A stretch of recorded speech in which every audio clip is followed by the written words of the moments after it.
Hey, it's Aaron the Metal Theologian. Alright, so today I'm going to go through a few new arrivals. It has a few kind of trickle in over time. Not like a big pack where it makes sense to do a live opening, but sort of, here and there, sort of a trickle. I also have my very first VCLT. Feels like a big rite of passage, but I'm going to save that for pretty close to the end. So I'll get right into it, except first I am drinking Dr. Pepper Vanilla Float, like a special limited edition. I can say without looking at it has the HFC in it, but it's pretty good. So anyway, let's get started right off with this one. Let's see if I can get that in the camera there. Okay. This is the Egypt record. I was not really familiar with this one. This is I've seen it on some new wave British heavy metal lists and things like that, but kind of written it off because it's 88 and it kind of seemed like bullshit to be putting it on the list like that. And honestly, a lot of, UK stuff in the second half of the 80s kind of seems a little bit adrift. This is a really good record though. It has some kind of sort of epic in that direction song structure. It's not like balls out epic like Manowar shit, but some complicated songwriting. Some, a lot of ideas in the individual songs. A very adequate singer, not like a great singer, but a step above a lot of the, sort of punkier, new wave shit that you hear. It's a very good record all the way through. Probably the weakest song is actually the very first one, which is a cover of Crazy Horses by the Osmonds. And they really do a fine job of it. It's just the original that is so cool and so infrequently that I have anything good to say about the Osmonds that I kind of have to give the original a shout out over Egypt's version. Like I said, I didn't know anything about this record, but I was exchanging some instant messages not too long ago with a Greek record collecting buddy, the guy who actually did the Decoy Paris reissue that just came out and hasn't even made it across the Atlantic yet. And he was saying some really good things about this record. So the moral of the story is, and this is one thing I've learned in my collecting. This is actually, it sounds funny, but it's no bullshit. If a Greek metal collector tells you to check out a record, you better fucking check it out. Totally worth it, and not that expensive, by the way. So, especially for a private press from overseas, very good value for the money. Lots of bang for the buck. Alright, this one has been making the rounds in the vinyl community, and I finally got a hold of my copy of it. This is the Virtue record. Yeah, I do have a bootleg of the 7-inch, that Brazilian one from a few years ago.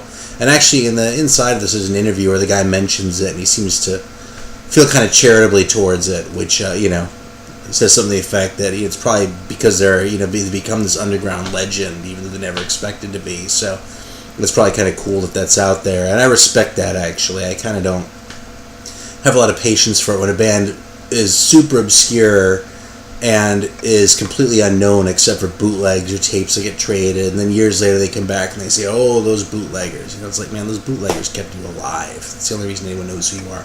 Anyway, I'm digressing. This is the 7-inch. This is a real mastering of it, so it's going to sound a lot better than that thing probably. It also has another demo on it, and it's a great band.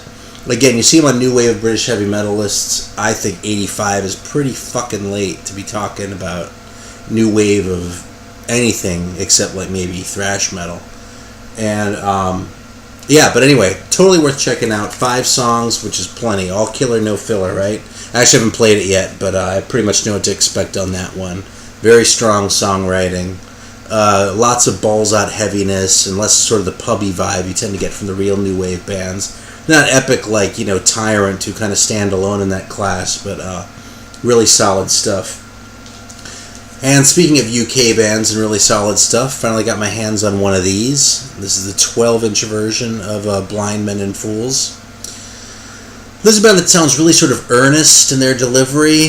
The production is, by my standards, very good. You might listen to this yourself and go, man, this doesn't sound like Mutt Lange was anywhere near it. Well, it doesn't, but that's like way off the other edge into pretty much slick territory in some cases.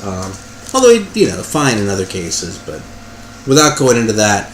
Kind of long songs, though. Very sort of earnest as far as the sound, as far as the delivery. But, really good stuff. There's actually, in sort of a weird contrast, that there's some kind of jokey moments on side 2 between A Ballad of Edward Case and Sad Man, and I don't really have a lot of patience for that kind of stuff.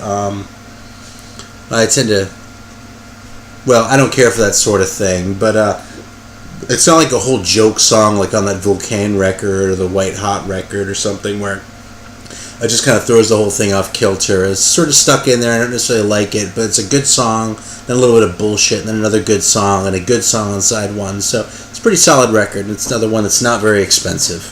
So that one, actually, I paid $12 for postpaid. That was a pretty good deal on it, but hey, it's not a $100 record anyway, so.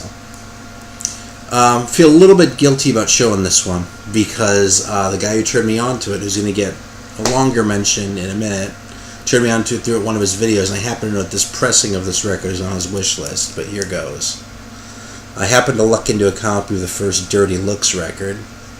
This is the private press, and I gotta admit, I ignored this band for the longest time because I'd seen their Atlantic record around, and given when it came out and the fact that it was on Atlantic, I looked at shit like that, and I was like, fucking another glam act on another big label with a stupid name like Dirty Looks. Fuck that shit. Who the hell needs it, right? Well, so long time later, someone comes along, a couple people come along actually, and say some really good things about these guys. I give them another chance, and what do you know? But it's definitely glam writing, but it's the delivery is heavy, you know, and it's not maybe as heavy as like Leather Nun or something like that. Oh look, the color changed.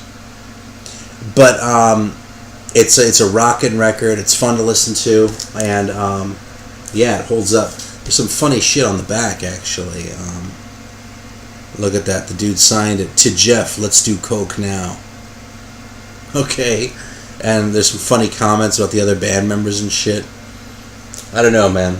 You know, normally that sort of thing kind of pisses me off, just like most of the people here you see talking about that stuff, but I can somehow make an exception on this thing. That just seems to fit right in. I mean, the whole coke thing with the 80s vibe. I mean, actually, you know what this record kind of sounds like? It kind of sounds like the band was doing coke, but the producer wasn't doing a lot of coke, which is probably a good thing, because usually a lot of these records, these 80s records, it sounds like the producer was doing a lot of coke, too. And the whole fucking thing sucks for it. You know who's doing a lot of fucking coke? Whoever produced Hysteria. That guy was a fucking cokehead. I don't know who the hell it was. Maybe he's like Mr. Clean, but what can I say? He was hanging around with too many cokeheads then. Alright, so I made a quick allusion to that, having been turned on to that by someone here in the community, and this person is also the one who, you know, indoctrinated me into the joys of VCLT here. So, right here is sort of the prime piece that he just sent me, completely unsolicited, and I couldn't be happier. This is Weapons of Our Warfare by Deliverance, and it's a Jesus thing, it's a thrash thing, and it's damn good. It's a really good record. It definitely sounds, it's about 1990, and it kind of sounds like the thrash thing had been happening for a while, and they kind of taken some of that stuff and digested it, but it doesn't sound tight at all. It sounds fresh, and there are definitely some touch points to other bands. Like, it's pretty clear that these guys were Anthrax fans. So was I. I don't fault them for that at all. But it's more like you hear things like the backing vocals have a bit of Anthrax sort of color to them, and some of the songwriting, but it's not like you listen to it and go, yeah, that song's I Am the Law. Yeah, that song's Madhouse. Yeah, that's Armed and Dangerous. No, it's like they did their own thing. They had their influences, but they made a damn fine record. Anyway, so yeah, this is a very good thing. There's one song here that's a little bit of a clunker. One song out of 10. That's a great record in my estimation. Oh, look, it has an insert too. Oh, wait a minute. That's not actually an insert, unless like they changed their name to Ultimatum for long enough to print the flyers, then changed it back or something. No, actually. So this little bonus that the inimitable Scott Waters sent me. This is the Ultimatum Into the Pit little poster here. It's signed. And the train goes choo choo. So I also got one of these from him, which I have not played yet. This is the Moshketeers. So there have been a couple reviews of this. Probably just as well I don't talk about it at length. I was hoping to say something intelligent about it, but I have to play this at work because I don't have a CD player at home anymore, and I didn't want to drag this whole process out forever either. So Thank you very much, Scott. I really couldn't be happier with this shit. There's some fantastic stuff. The record's been spending a fair bit of time on my turntable this past week, since it came 4 days ago or whatever, and I'm stoked. And actually, I went ahead and ordered a couple other things that you suggested, too. If that one was such a winner. And by the way, the Dirty Looks was a pretty good one, too, even though it's a completely different vein. So I'm inclined to take your suggestions, man. Alright, so that's what I've got. I've got a kind of a little epilogue here for anyone who might be paying attention. And that is that this fucking record is kind of starting to grow on me a little bit.